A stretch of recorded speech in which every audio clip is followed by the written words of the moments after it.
Que pensez-vous de l'initiative de l'Espace Sud de faire régulièrement une semaine de la pêche? Mais non, je pense que c'est un événement qui est fort nécessaire, surtout quand on regarde le secteur. C'est un secteur qui est primordial pour les économies non seulement de la Martinique, mais les îles en général, y compris la Sainte-Lucie qui est juste à côté.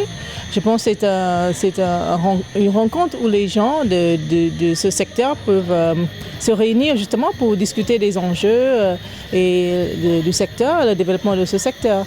Et d'autant plus que cet événement est fait dans un esprit de coopération, de collaboration avec les gens des îles autour, donc Sainte-Lucie, la Dominique, les Bermudes.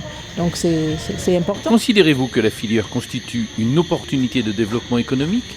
Et si oui, en quoi? On est entouré par la mer, c'est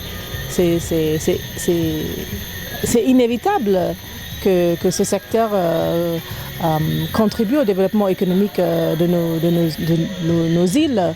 On croit dans plusieurs secteurs, non seulement la pêche et l'aquaculture, mais tout ce qui est associé à la mer. Donc le tourisme nautique peut être développé à partir de ce secteur. C'est nécessaire. Les touristes qui arrivent dans les Caraïbes, ils cherchent justement à diversifier justement leurs activités, à goûter les produits de la mer. Donc il y a beaucoup de niches qui peuvent être développées à partir du secteur de la pêche et de l'aquaculture. Que pensez-vous de la filière pêche et aquaculture actuellement au regard des difficultés du secteur?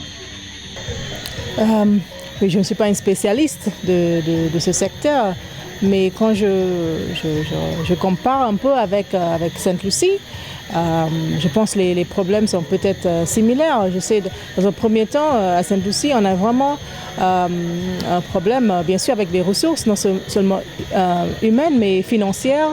À Sainte-Lucie, il faut qu'on cherche à rendre un peu, peut-être plus professionnel ces deux secteurs. Parce qu'on voit, c'est vrai qu'au niveau des marins-pêcheurs, ce sont les gens qui n'ont pas de formation. Donc, même si on essaie de développer le secteur, pour ces gens, dans un premier temps, il y a peut-être un peu de gaspillage. Donc, il faut rendre, je pense, le secteur un peu plus professionnel. Au niveau de l'aquaculture, c'est une question, moi je pense, plutôt au niveau de la connaissance, de la technique, de l'expertise. Et c'est un secteur qui est assez récent, assez nouveau. Donc il faut encore beaucoup de recherche et de développement dans ces deux secteurs. Selon vous, quelles seraient les pistes à envisager pour renforcer le secteur de la pêche? Moi je pense qu'il faut, comme je dis, il faut que les gens soient mieux formés, les marins-pêcheurs soient mieux formés et suivis en plus. Il faut des coopératives de marins-pêcheurs, il faut les instruire par rapport... Il faut qu'ils voient leur activité comme un business. Et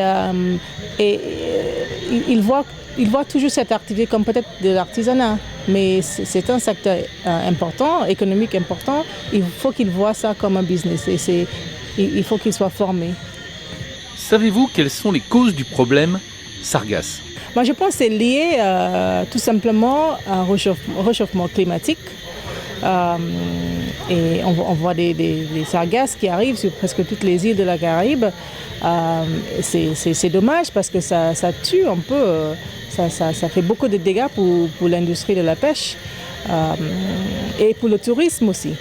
Mais je pense que c'est lié justement au réchauffement climatique. Et c'est dommage pour nous parce que dans les Caraïbes, on est responsable de moins de 1% des gaz à effet de serre, mais n'empêche, on souffre beaucoup plus que les pays qui sont responsables plus que nous. Quelles sont pour vous les solutions pour éradiquer ou maîtriser le problème des sargasses? Il faut des grands moyens. Il faut éduquer la population.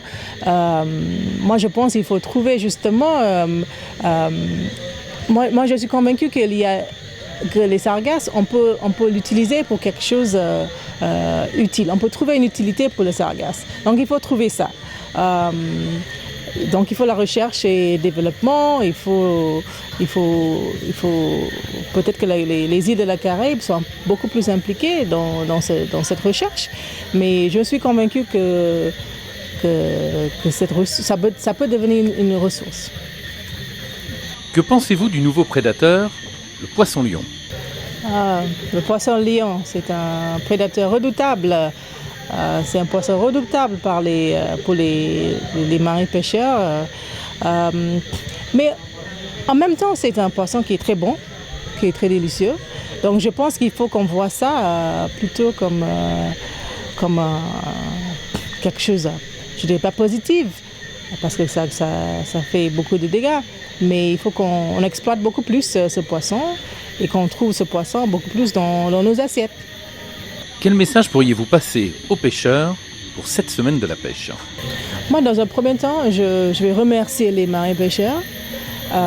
On est des amoureux du poisson et des fruits de mer. Donc, sans eux, je pense que la vie sera beaucoup très différente ici pour nous. Donc, on va les remercier parce que tous les jours, quand ils sortent en mer, ils risquent leur vie.